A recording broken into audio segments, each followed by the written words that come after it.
Olá pessoal, hoje vamos falar sobre os cuidados que devemos adotar na inserção e na manutenção do catéter venoso periférico. A punção venosa é um procedimento muito comum na nossa rotina, algo que fazemos diariamente e que pode causar danos ao paciente quando as boas práticas não são observadas durante a punção ou durante a manutenção do acesso venoso periférico. É sobre essas boas práticas que nós vamos falar hoje. A higiene das mãos, um procedimento tão simples e tão importante e que deve ser observado com muito rigor e ser feito sempre que necessário. Higienizar as mãos antes e após a inserção dos catéteres e para qualquer tipo de manipulação dos dispositivos. Então, a gente deve higienizar as mãos com água e sabão quando elas estiverem visivelmente sujas ou com a preparação de álcool gel quando as mãos não estiverem visivelmente sujas. Lembrando que o uso de luvas não substitui a necessidade de higienizar as mãos. Então, se eu vou puncionar, eu vou utilizar a luva de procedimento, mas antes disso eu preciso higienizar as minhas mãos com água, sabão ou álcool gel. E também após a retirada das luvas, eu devo também higienizar as minhas mãos. Seleção do catéter e do sítio de inserção. Para selecionar o calibre do catéter periférico, nós devemos avaliar, primeiro, qual o objetivo pretendido para o uso desse catéter. Eu estou puncionando um catéter para manutenção ou é um acesso que eu preciso numa emergência, um acesso rápido, um acesso mais fácil? Se for um acesso rápido, um acesso mais fácil, eu vou naquela primeira veia mais calibrosa ali, pode ser na fossa antecubital, mas se for um acesso para manutenção, um acesso para internação, nós devemos respeitar de puncionar sempre da extremidade para cima, evitar as articulações, porque se a gente puncionar numa articulação, esse medicamento pode não infundir da forma adequada, no tempo programado. Outra coisa que precisamos avaliar, a duração da terapia. Se é um medicamento pontual, uma dose única, eu posso até utilizar um scalp. Então, eu faço ali a medicação e já retiro o acesso. Ou se é uma soroterapia, que o paciente vai ficar internado, a gente vai começar lá do acesso mais periférico. Nós também devemos avaliar a viscosidade do fluido e os componentes do fluido. Então, nós vamos funcionar um acesso para hemotransfusão. O sangue ele é viscoso, então não dá para a gente infundir sangue num acesso 24, precisa de um acesso mais calibroso, com uma boa infusão. Então, a gente precisa pegar um Gelco 20. Também a gente precisa observar quais os componentes do fluido. Se for uma droga muito irritante, uma droga vesicante, a gente precisa ter um acesso um pouco mais calibroso para que a gente mantenha o fluxo sanguíneo ali naquele vaso e diminuir o risco de ter uma flebite química, de ter uma necrose de tecido, caso essa medicação não corra da forma desejada e adequada. E nós também precisamos avaliar quais as condições de acesso venoso do paciente. Não adianta o paciente que está com a rede venosa difícil, que a gente não tem ali uma veia compatível com um Gelco 22, a gente forçar um Gelco 22 numa veinha muito fina, porque a gente vai estar possibilitando, aumentando a chance de causar uma flebite naquela veia, ou também de não conseguir funcionar aquela veia estourar, romper. A gente perder a veia porque a gente está tentando um calibre de catéter maior do que o suportado pelo vaso. Então, qual a relação do calibre do catéter com a incidência de flebites? Os catéteres com menor calibre, eles vão causar menos flebite mecânica. A flebite mecânica é a irritação da veia pela cânula, pelo catéter, né? Então, aqui nós vemos o catéter e aqui a veia.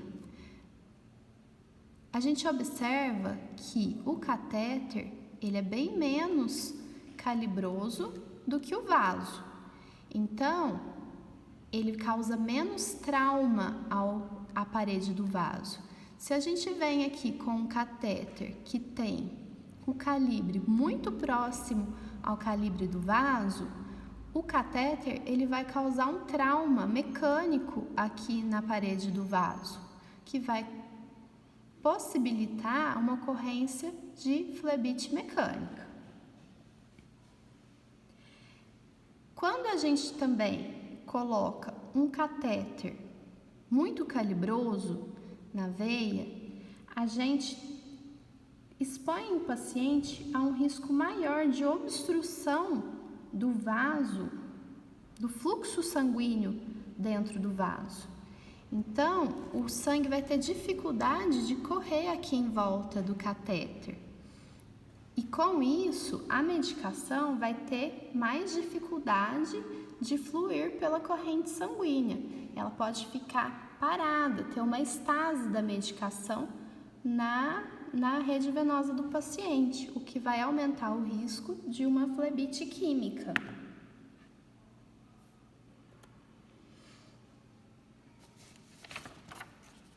Agulhas de aço. Utilizar as agulhas de aço apenas para a coleta de amostra de sangue ou administração de medicamentos em dose única, sem manter o dispositivo. Então, a gente vai coletar uma amostra de sangue, pode ser com a agulha de aço. A gente vai fazer um medicamento de ambulatório, que o paciente vai tomar medicação e já vai embora, pode ser com uma agulha de aço. Mas se o paciente vai ficar em soroterapia, não dá para ser agulha de aço, por conta do risco que existe da gente causar um trauma na rede venosa do paciente. As veias de escolha para punção em adultos. As veias de escolha são aquelas da superfície dorsal e ventral dos antebraços. Então, a superfície dorsal e ventral dos antebraços e também da mão. Utilizar as veias de membros inferiores somente em último caso e substituí-las assim que possível. Então, a gente não deve puncionar devido ao risco de embolia e tromboflebite nos membros inferiores. Veias de escolha para punção em crianças. Considerar as veias da mão, da região dorsal da mão, do antebraço e braço. As crianças que não deambulam também pode ser utilizado as veias dos pés. E as veias da cabeça também são uma opção nos bebês. Evitar a área antecubital, porque é região de dobra e a criança não tem essa consciência de que ela não pode não pode dobrar. Então, a gente evita de puncionar ali, porque senão vai prejudicar o tempo de infusão da medicação.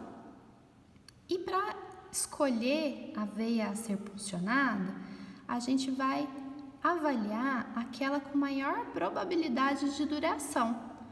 Então, aquela veia que tem menos risco de ser perdida, porque em criança, nós vamos ver ali mais para frente, que a gente não tem uma rotina pré-estabelecida de troca do catéter venoso. Seleção do sítio de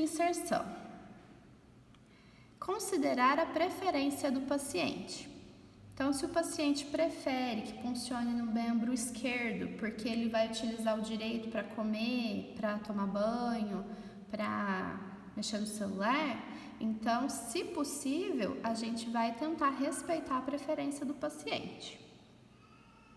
Evitar região de flexão, as articulações, né? Porque nas articulações, conforme o paciente se movimentar, a gente não vai ter uma boa infusão. Membros comprometidos por lesões, como feridas abertas, infecções nas extremidades, veias já comprometidas com infiltração, flebite, necrose, áreas com extravasamentos prévios e áreas com outros procedimentos planejados. Então, se está planejado uma cirurgia para o membro superior esquerdo, nós vamos funcionar o acesso do membro superior direito. Então, é preciso avaliar também essa questão. O preparo da pele. Na presença de sujidade visível, a pele deve ser lavada com água e sabão antes de ser preparada com a antisepsia com álcool 70. E de forma de rotina, a antisepsia da pele para punção venosa a gente faz com álcool 70%. A pele não deve ser tocada após a realização da antisepsia. E se necessário a gente tocar novamente na pele que já foi preparada, então a gente precisa realizar a antisepsia novamente. E após a aplicação do álcool, a gente deve aguardar a secagem espontânea do antisséptico, sem abanar e sem assoprar. Estabilização e cobertura, que nada mais é do que a gente aplicar o fixador no acesso venoso. Qual que é o objetivo da estabilização e da cobertura? É proteger o sítio de punção, reduzir o risco de infecção e fixar o catéter. A gente deve sempre estabilizar e fixar de forma que permita a avaliação da integridade do acesso e também de forma que não dificulte a infusão e não limite a mobilidade da pessoa. Então, a gente tem que evitar de deixar a multivia dobrada, a gente deve evitar a punção na articulação, a gente não deve fixar o catéter, a multivia, no dedo da pessoa, porque senão a pessoa não consegue dobrar os dedos. Utilizar sempre fixador estéreo, tanto para estabilização quanto a cobertura. Então, esse nosso fixador ele é estéreo e ele deve ser aplicado, colocado em cima do catéter também com uma técnica asséptica. Trocar fixação sempre quando úmida, solta, suja ou com a integridade comprometida. E manter a técnica asséptica durante a troca. A gente deve avaliar essa cobertura sempre no momento da administração dos medicamentos e substituí-la quando ela estiver suja, solta ou úmida. Então, é de responsabilidade de quem está usando, quem está administrando a medicação, fazer essa avaliação da cobertura. Não só a cobertura, né? Também da integridade de infusão daquele catéter. Então, a gente vai avaliar ali se está com hiperemia, se está com edema, se está com calor.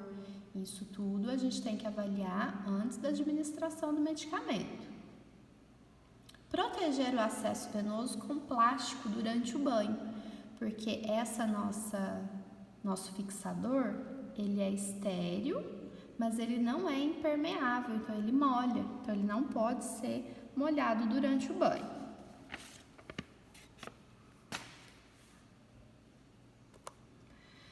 Manutenção do catéter periférico. Manter a permeabilidade do acesso venoso com solução fisiológica 0,9%, de 5 a 10 ml. Nada mais é do que salinizar o acesso, né?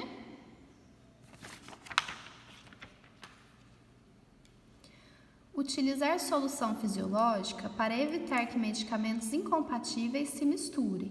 Então, se eu vou fazer 2 medicamentos, um seguido do outro, se eu não conheço a compatibilidade dessas 2 drogas, eu não posso permitir que elas se misturem. Então, eu faço administro uma solução de soro fisiológico, depois eu administro a outra. Porque algumas drogas cristalizam quando se misturam e causam uma irritação aí no vaso e elas podem ser incompatíveis, pode ter até a eficácia reduzida. Não utilizar medicamentos para desobstruir o acesso venoso. Sempre para desobstruir o acesso, a gente deve utilizar o soro fisiológico. Ao tentar desobstruir um acesso com medicamento, você pode causar o extravasamento de medicação, né? Porque o acesso pode estar perdido, no que você força ali para desobstruir, você pode extravasar medicamento na pele da pessoa. Examinar o sítio de inserção do catéter no mínimo diariamente e antes de cada uso. Então, se eu vou passar o plantão inteiro sem fazer medicação EV, eu posso largar aquele acesso esquecido ali? Não. Pelo menos uma vez no seu plantão, ao passar visita, ao avaliar o paciente, a gente deve também avaliar o acesso venoso, ver como que está a integridade dele e também deve fazer essa avaliação antes de cada uso. É de responsabilidade de quem está administrando o medicamento. Então, avaliar a presença de sinais flogísticos e sinais de que a integridade esteja comprometida, né? Presença de sujidade.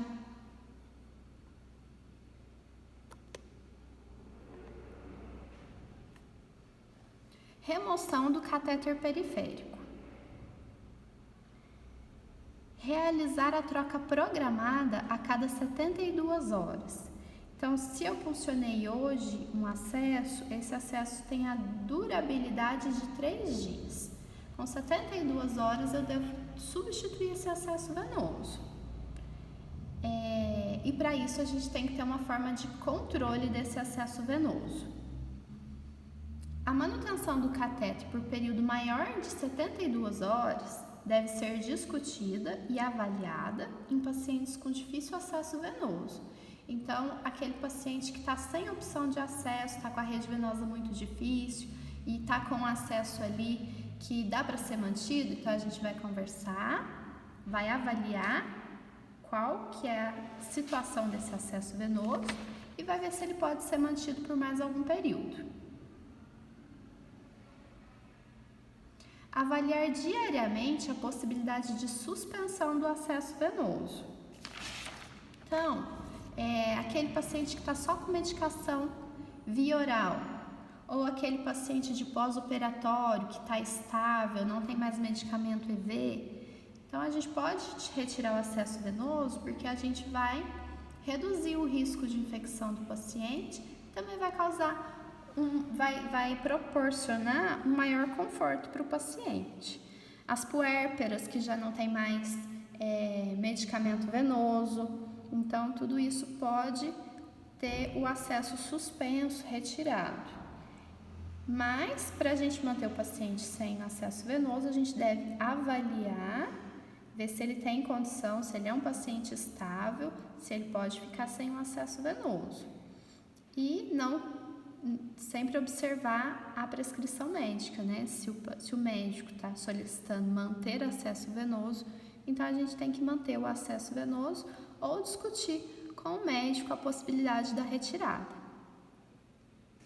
Acessos puncionados em situação de emergência, com comprometimento da técnica asséptica, devem ser substituídos assim que possível. Então, numa emergência que não deu para a gente garantir que o acesso fosse puncionado de uma forma asséptica, assim que a gente conseguir estabilizar o paciente, a gente deve puncionar um novo acesso venoso. e remover o catéter periférico na suspeita de contaminação, complicações ou mau funcionamento. A troca de equipos e multivias. Então, essa é uma nova rotina que a gente está estabelecendo a partir de agora, que nós vamos fazer a reutilização e a monitorização dos equipos e multivias. Os equipos de infusão contínua, eles devem ser substituídos a cada 72 horas. Então, a gente vai precisar rotular esses equipos para que a gente possa controlar há quantos dias que ele está ali sendo utilizado pelo paciente. Isso os equipos de infusão contínua, que são os equipos utilizados para soroterapia contínua. Os equipos de infusão intermitente, que são aqueles utilizados de horário, para a infusão de medicamentos, eles têm a validade de 24 horas. Então, o medicamento clindamicina, que é de 8 em 8 horas, a gente vai reutilizar o equipo nos 3 horários de administração do medicamento. Então, a gente vai identificar qual é aquele equipo que a gente está usando, então pode ser identificado através do rótulo do medicamento, e nós vamos datar o equipo para que a gente saiba de que dia que ele é. Então, o primeiro horário do dia vai pegar o equipo e na última medicação a gente vai descartar o equipo. Então, na medicação das 8 a gente vai utilizar, das 16 vai utilizar, das 24 vai utilizar, e ao término da infusão do medicamento das 24, a gente vai descartar o equipo. E no outro dia cedo, um novo equipo vai ser pego para a administração do medicamento. Então, essa é uma nova rotina que a gente está estabelecendo a partir de agora. E que a gente vai aí conversando sobre isso e esclarecendo alguma dúvida que acontecer, que aparecer, para que seja uma rotina feita de forma segura por todos, e segura também para o paciente. Para que seja seguro para o paciente, é muito importante que a gente proteja a extremidade do equipo. A gente vai proteger a extremidade do equipo com a própria tampinha do equipo. E a gente não deve utilizar agulha para proteção da extremidade do equipo. Então, é só com a tampinha do equipo mesmo que nós vamos proteger a extremidade. Bom, então essas foram as boas práticas que devem ser observadas na inserção e na manutenção do catéter venoso periférico. E que eu trouxe aqui essa novidade, essa nova rotina que nós vamos ter a partir de agora, e eu conto com vocês para que a gente possa implantar essa nova rotina. Eu estou à disposição para qualquer dúvida. Até a próxima!